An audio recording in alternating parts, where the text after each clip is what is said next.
Welcome to GameSpot Live. I'm Greg Kasavin, here to tell you all about Kingdom Hearts, which is decidedly one of this year's strangest games. It's a collaboration between Square, the company known for the Final Fantasy series, and Disney.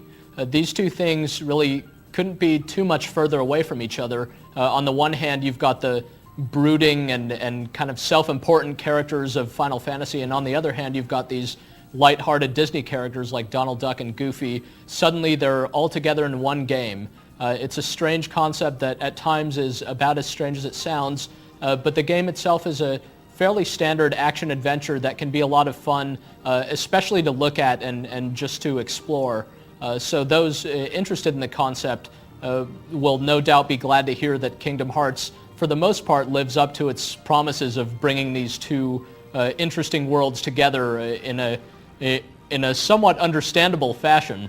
The main character of Kingdom Hearts is named Sora. He's a fresh-faced kid with strange clothes and spiky hair, and a lot of deep thoughts, the likes of which you'd expect from a Square protagonist. He's voiced by Haley Joel Osment, who you may know from The Sixth Sense. Haley Joel does an excellent job of bringing this character to life and just making him a likable lead as he ventures through all these different Disney worlds. The story of the game, such as it is that there's this malevolent force of creatures called the Heartless. These look basically like a cross between Marvin Martian and the Black Wizards from Final Fantasy that's sweeping across all these different parallel worlds and kind of stealing their life energies, and eventually these worlds are just blinking out of existence. And Sora happens to be the chosen one to use this item called the Keyblade to rid the world of these things, and in so doing, he'll have to defeat a number of Disney's kind of most heinous villains, and he'll also help none other than Donald Duck and Goofy rescue Mickey Mouse, or at least find Mickey Mouse. It's really kind of a strange plot. It starts off sort of much like any other Final Fantasy game, but turns into something else.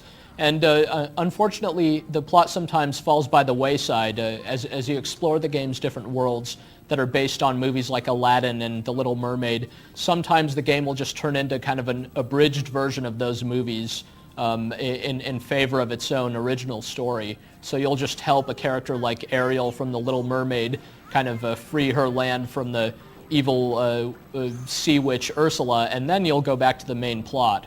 Kingdom Hearts has a lot in common with Square's other role-playing games. You gain levels, you find a lot of different items, you gain new abilities that you could kind of equip onto different characters. You learn new magic spells, you even learn big summoning spells, only instead of summoning Bahamut and Ifrit, you'll summon Dumbo and Simba the lion. But beyond that, Kingdom Hearts is really an action-adventure game. It plays entirely in real time.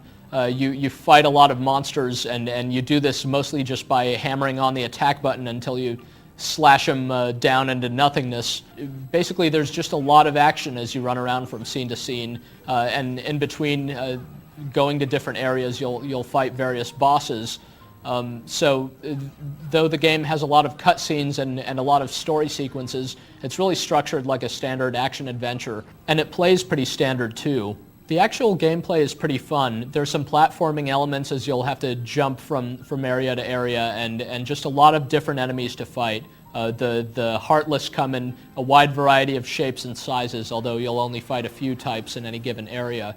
The game is animated really nicely, and anytime you beat one of the Heartless, they kind of explode in a shower of these different little power-ups that give you either money or health or magic power. So the game just looks good as you're running around and slashing guys up. Also, you'll rarely be fighting alone. You'll either have Donald and Goofy or perhaps some other characters at your side helping you fight.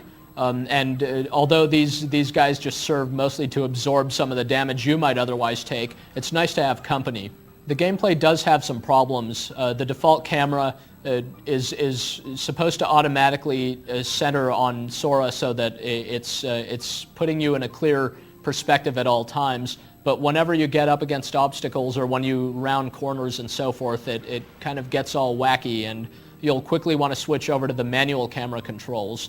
That makes things more complicated because you have to rotate the camera around your character, and even still, sometimes when you're next to walls and such, it'll have some problems maneuvering around your character, but at least you can manage the camera to how you want it that way. I can say plainly that one of the best things about Kingdom Hearts is simply how it looks. The designers just did an outstanding job of bringing these Disney characters to life in full 3D. Disney's animators are considered some of the best in the world, so it's really remarkable that the game manages to capture their personalities and their appearances so intact in a 3D form. You'll really like seeing characters like Tarzan and the Little Mermaid and Aladdin, let alone Aladdin's genie in full 3D. You'll like getting to each new world just so you can see the new cast of characters there, and you'll have fun listening to them talk. The voice work in Kingdom Hearts is as impressive as the visuals. The characters are brought to life using authentic voices, and they sound just like you'd expect them to. The music in the game isn't quite as good. Unfortunately, although it harkens to all of the Disney themes you might be familiar with, the music loops very often, so as you're kind of running around and sometimes getting stuck trying to figure out what to do next, you'll be driven a little crazy by the same kind of 40-second music track looping over and over. Kingdom Hearts is a surprisingly long game that takes you to a number of very interesting places in the kind of Disney canon. Even though a lot of the challenge comes from just finding out where you're supposed to go next, or just hitting the attack button enough times to defeat whatever foes you've got in front of you, you'll still really enjoy the game for what it is, which is this showcase of these different Square and Disney characters all coming together for the first time. It's true that if you strip the Square and Disney elements out of Kingdom Hearts, you'd be left with a pretty standard action-adventure game. It's a pretty long game, and there are a lot of secrets that you could find if you go off the beaten path. But the gameplay is pretty simple, probably in an attempt to make it appeal to all kinds of different audiences, just like Disney movies do. If you do like the source material, you'll really appreciate Kingdom Hearts for all that it's worth. It's this weird, unusual, perhaps one-of-a-kind game that crosses over two totally off-the-wall things into one successful whole. So don't go into it expecting a deep philosophical RPG quite like what you'd find in the Final Fantasy series, but do go into it expecting to see all your favorite Disney characters and some of your favorite Square characters going at it. Ready? Go!